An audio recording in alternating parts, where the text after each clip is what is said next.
So this is where you're headed today. You're gonna get the burrs, whatever you have inside, whether it is your SSPs, swapping them out for shuriken, or you're doing something fancy like putting in a dedicated filter burr set.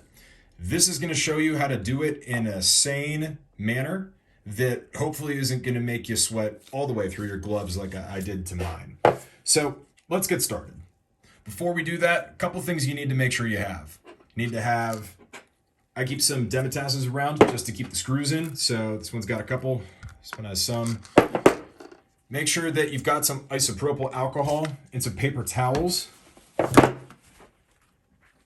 Q-tips if you need them. I find those to be pretty handy. A vacuum cleaner. And of course, you're gonna need some needle nose pliers. This is the most important tool. All right, so let's start from the top. Get started. So we're going to take the hex key, put it into the top bolt up here. Now, whenever we're starting to loosen these, a couple of things that we want to keep in mind. We want to make sure that we're keeping pressure on the actual face of the grinder, because as you start to loosen these four, the entire unit starts to pop up, and we don't want that. We don't want to accidentally mess with the threading on one of the screws. So I always hold it down with my left and screw it with my right. Start to loosen them bit by bit.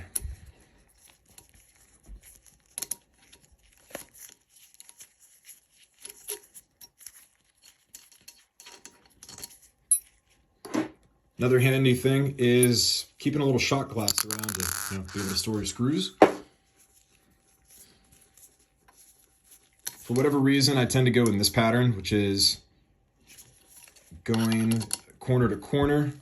I know everybody has their own favorite. I like to go corner to corner just to make sure that I'm even. And I'm still pressing down, because if I lift my hand off of here, you're gonna start to feel this pop up because there is that spring mechanism. Number two.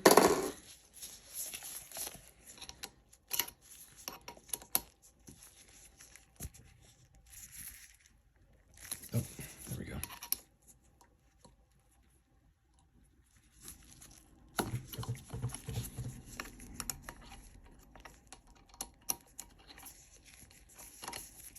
And while you're staring there, you can enjoy the presence of a non-latex surgical glove.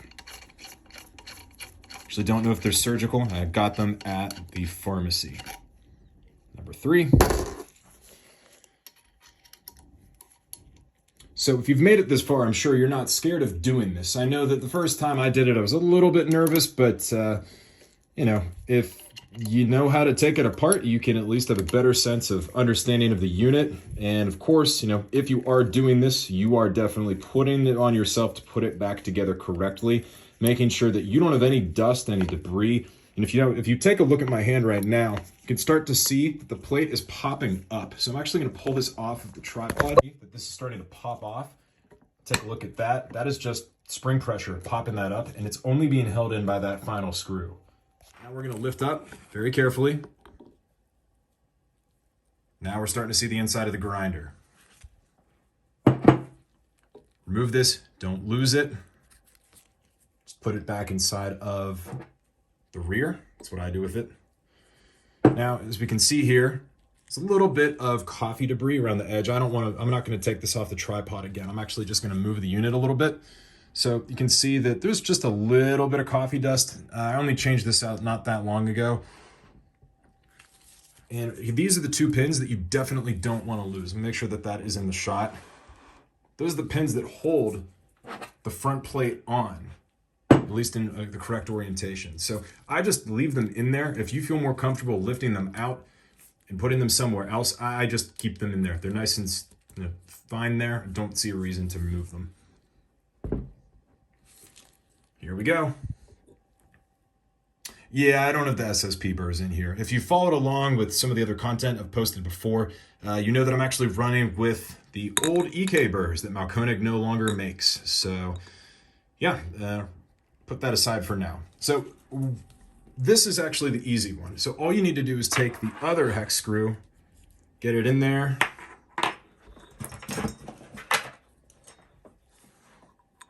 and you're gonna get them out, right? Pretty simple. The bottom one is where things get tricky and that you're gonna have to spend the most time. So there's two different ways you can do this. If you have masking tape, I don't have any right now, which is why I'm not doing it, but tape up these holes just to be careful, make sure that you don't get any coffee dust into them. It's an extra level of protection we wanna make sure that we're doing. So I'm gonna now clean this out the whole way. Gonna get a vacuum.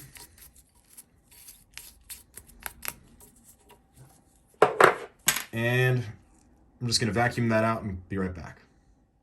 All right, so now's the point where we're starting to get into what I might term more dangerous territory. So taking the smaller hex key, get it into the hole. Now for this one, I have to use a clamp. I don't have the standard L-shaped one. Use to open up the unit. You're gonna try and hold the burrs without cutting yourself. And there we go. It's starting to loosen.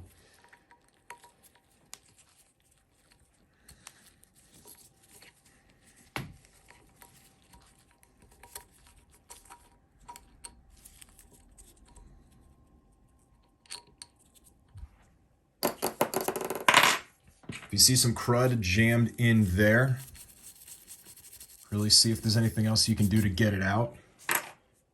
I've even used a ballpoint pen before to get out some of the more excessive crud. There we go.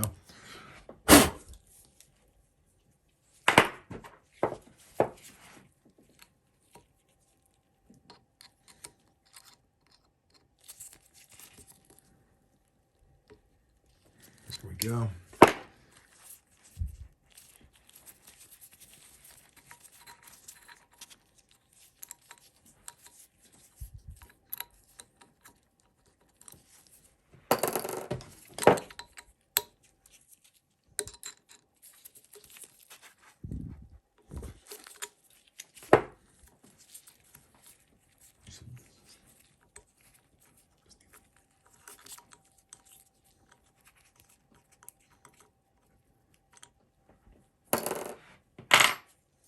All right, here we are at the point where things actually kind of get scary. So grab your needle nose pliers, make sure that all of the burr, the screws are out of the burr. Make sure it's as clean as you can get it. We're gonna clean it more in a second. Now is the point where you need to jump into the water with me.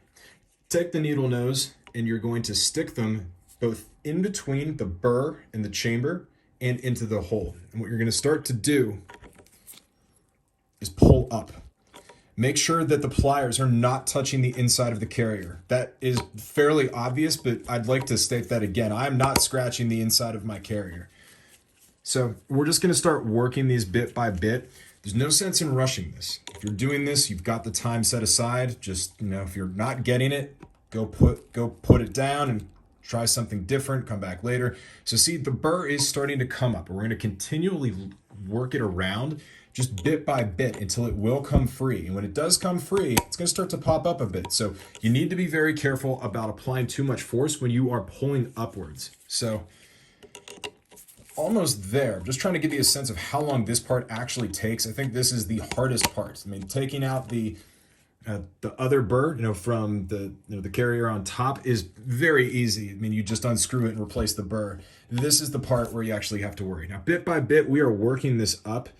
And in a moment here, it's going to really start to be loose to the point where I might be able to pull it straight out. Now, this particular set is very, very tight in there.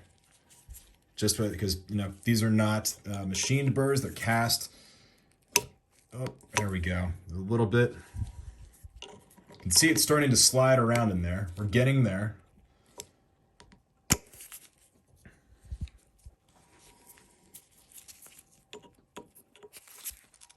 Come on.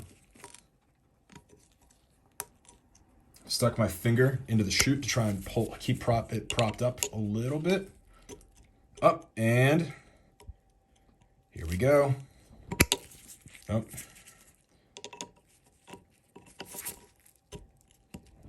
Come on.